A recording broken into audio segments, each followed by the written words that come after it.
जय हिंद साथियों। हाय, I am Amit sir और एडू एग्जाम चैनल में आपका एक बार फिर से स्वागत है। दोस्तों, ये वाला क्वेश्चन देखिए, ये पूरा क्वेश्चन एनटीपीसी CV2 में पूछा गया क्वेश्चन है और आशा करता हूँ इस टाइप क्वेश्चन जो है आपका आरआरसी ग्रुप डी में इस टाइप क्वेश्चन आपको जरूर देखने को मिलेगा ही मिलेगा। ठीक है, चलिए सबसे पहले मैं क्वेश्चन को रीड आउट करता हूँ, है ना, और क्वेश्चन क्या कहता है इसके बारे में आपको समझाने की कोशिश करता हूँ। और ध्यान से देखिएगा, मैं इस क्वेश्चन का पूरा डिटेल से आपको सोल्यूशन बताना होगा, डिटेल सोल्यूशन बताऊँगा कि कैसे ये इसका सोल्यूशन कैसे हुआ, कैसे यहाँ पर आपका 4 आया। ठीक है, ये मैं आपको बताऊँगा। ये दिया हुआ नहीं है, ठीक है, ये पूरा 8 दिया हुआ, पर यहाँ पर 4 कैसे आया इसके बारे में आपको डिटेल बताने वाला हूँ।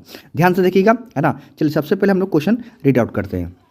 क्वेश्चन क्या है, देखिए क्वेश्चन क्या है, कहा गया कि ABCD, है ना, एक आयत है। देखिए ABCD एक आयत है। आगे बोला है जिसमें AB की लंबाई हमारे पास 10 देके रखा है। देखिए AB की लंबाई 10 दिया है, BC की लंबाई हमारे पास 8 देके रखा है, बट इसका कोई जिक्र नहीं है। ठीक है, ओके। आगे बोला है O आयत ABC की तीनों भुजाएं AB, BC और CD को स्पर्श करने वाले एक वृत्तीय केंद्र है। ठीक है, देखिए कौन वाला, देखिए ये वाला वृत्त जो है इस आयत के अंदर में है, ये जो स्पर्श कर रही है इस भुजा को भी, इस भुजा को भी और इस भुजा को भी स्पर्श कर रही है ना, ये दिया हमारे पास। ओके, और हमें निकालना क्या है, क्वेश्चन बोला है क्या कि त्रिभुज OBC का क्षेत्रफल क्या होगा निकालना, मतलब OBC का क्षेत्रफल, इसकी एरिया क्या होगा, ये पूरा एरिया इसका क्या होगा, ये इसका हमको निकालना है। ठीक है, इस त्रिभुज क्षेत्रफल क्या होगा ये निकालना है। तो ध्यान से देखिएगा, इसमें आपको 2 प्रॉपर्टीज लिखेगा। एक आपका है सिमिलरिटी एंड कॉन्ग्रुएंट और दूसरा है एक वृत्त की प्रॉपर्टी से। ठीक है, ध्यान से देखिएगा। चलिए देखिए, ये हमारा एक वृत्त हो गया, है ना, एक वृत्त हो गया, ये 2 स्पर्श रेखा हो गया, एक रिपर्स हो गया। अब वृत्त की प्रॉपर्टीज क्या होती है, देखिए अगर एक वृत्त की कोई स्पर्श रेखा, एक वृत्त की स्पर्श रेखा अगर केंद्र से उसमें अगर लंब डालते हैं, ठीक है, तो ये हमेशा क्या होता है 90 डिग्री बनाता है ना। इसी प्रकार ये भी क्या होगा हमारा 90 डिग्री बनाएगा। जैसे ये 90 बनाता, ये भी 90 बनाता, तो हम ये प्रॉपर्टी से किसका, त्रिभुज का प्रॉपर्टी से कि ये भुजा है ना इस भुजे के बराबर होता है। वो कैसे होता है, यहाँ पर सिमिलरिटी एंड कॉन्ग्रुएंट का आपका क्या लगता है, प्रॉपर्टी लगता है। देखिए अगर यहाँ से एक लाइन हम लोग ड्रॉ कर देते हैं, यहाँ से लाइन ड्रॉ करती है।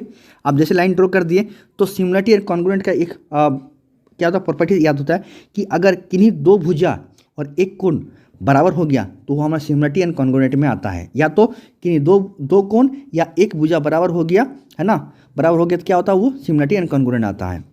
आप ध्यान से देखिएगा, ठीक है, ध्यान से देखिए ये कोण 90 बनाएगा, ये भी कोण हमारा क्या बनाएगा 90 बनाएगा। देखिए ये भी आपका रेडियस हो गया, अभी R हो गया, ये भी आपका क्या होगा R हो गया, हुआ ना। देखिए ये भी R गया। आप ध्यान से देखिए ये वाला भुजा, ठीक है, ध्यान से देखिएगा, है ना। देखिए यहाँ से देखिएगा, ये एक त्रिभुज है और ये भी हमारा एक क्या है त्रिभुज है। तो देखिए ये वाला भुजा जो हुआ, ये वाला जो भुजा हुआ कौन वाला आपका, ये वाला, एक मिनट, देखिए ये वाला भुजा, क्या ये वाला भुजा उभयनिष्ठ हुआ, उभयनिष्ठ मतलब कॉमन है।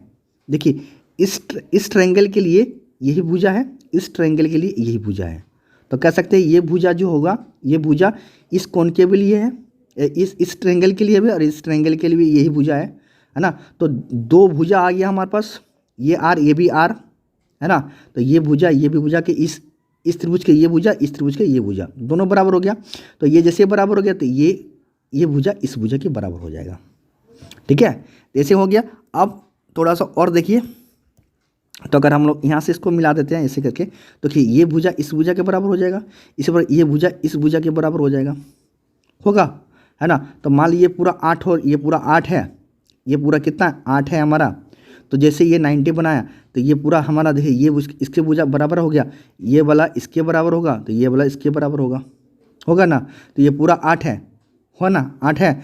तो ये कितना बनेगा, देखिए यहाँ से ये वाला, देखिए ये वाला है ना हमारा, यही वाला है ना, हाँ।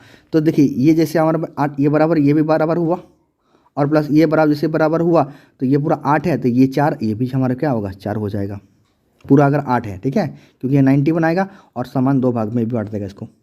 क्लियर मेरा बात, ठीक है। तो ये देखिए ये पूरा 8 बन गया, तो ये कितना आ गया 4 हो गया। जैसे ये 4 हो गया, अब ध्यान से देखिएगा थोड़ा यहाँ पर, देखिए ये हमारा क्या एक वर्ग बना, बना वर्ग। हाँ, ये हमारा रेडियस बना, ये भी हमारा रेडियस बना, ये भी हमारा रेडियस बनेगा, ये वाला रेडियस, ये वाला रेडियस, ये वाला, और देखिए एक वर्ग बन गया। तो ये जैसे 4 बना है, ये भी 4 बनेगा, ये भी हमारा कितना बनेगा, 4 बन जाएगा, बनेगा 4, है ना। तो हमें त्रिभुज के क्षेत्रफल के लिए क्या चाहिए, हमें हाइट इंटू क्या चाहिए, बेस चाहिए। तो हाइट कितना मिल गया, हमें 4 मिल गया, और बेस कितना है हमारा 8 है। तो फार्मूला क्या होता है, हाफ इंटू बी इंटू क्या होता है, एच होता है, त्रिभुज क्षेत्रफल होता है ना। तो जैसे होता है तो यहाँ पर क्या होगा, फार्मूला लगा दीजिए, बस खत्म हो गया, हुआ ना। तो हाफ इंटू क्या हो गया आपका, बी कितना है आपका 8 है बेस, और हाइट कितना है 4 है, बस काट दिए। तो ये 4 4 4 4 चौके कितना हो गया 16। तो आंसर कितना हो गया आपका 16। समझ में आया, समझ में लाइक शेयर कमेंट कर दिएगा, अच्छा लगा चैनल को सब्सक्राइब कर बेल आइकन जरूर बजाइएगा, और अपने दोस्तों को जरूर शेयर कर दिएगा। ठीक है, चलिए मिलते हैं किसी और वीडियो के साथ, तब तक के लिए see you and take care, bye bye, तब तक के लिए जय माता दी।